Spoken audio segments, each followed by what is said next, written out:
Manufacturing job numbers for August show that the Canadian economy is feeling the impact of Trump's tariffs.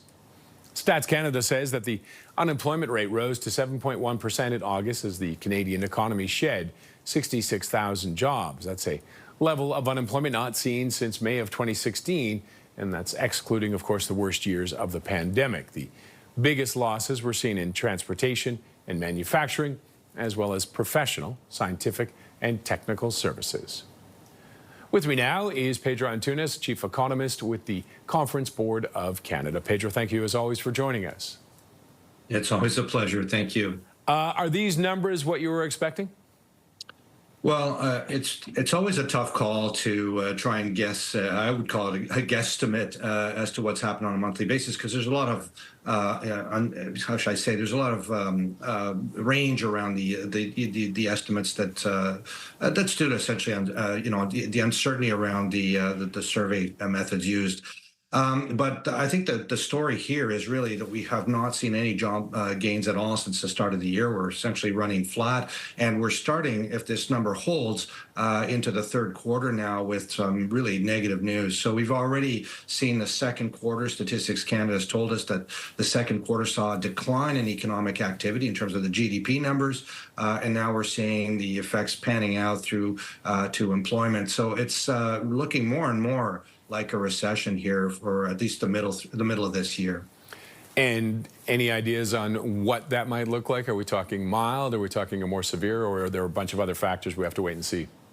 Well, no, I think this is quite significant. I mean, we saw, as I mentioned, the second quarter came down 1.6% at an annual pace. So you can imagine our economy in a good year is growing 2%. So to see that declining in the second quarter at this kind of annual pace that's close to a 2% decline, that's really quite bad news.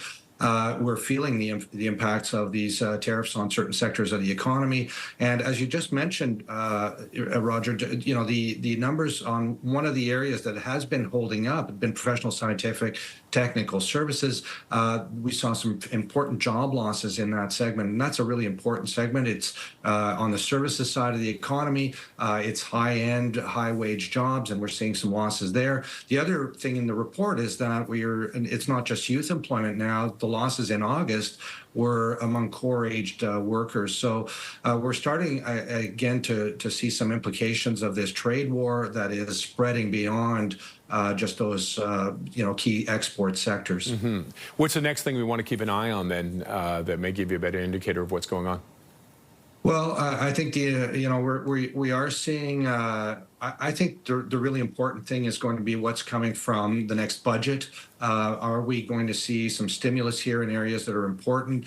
And that is going to determine how deep I think this economic impact of these tariff wars are going to be.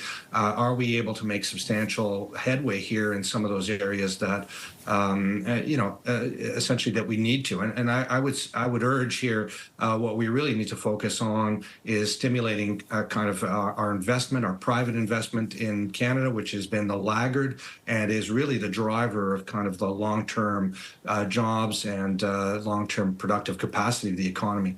So we'll see what's coming. I think we're hearing some positive news already, as you just mentioned, but we do need to see the government step up here when the economy is taking such a hit from essentially an external policy. Okay, Pedro, always appreciate your insight. Thank you for joining us.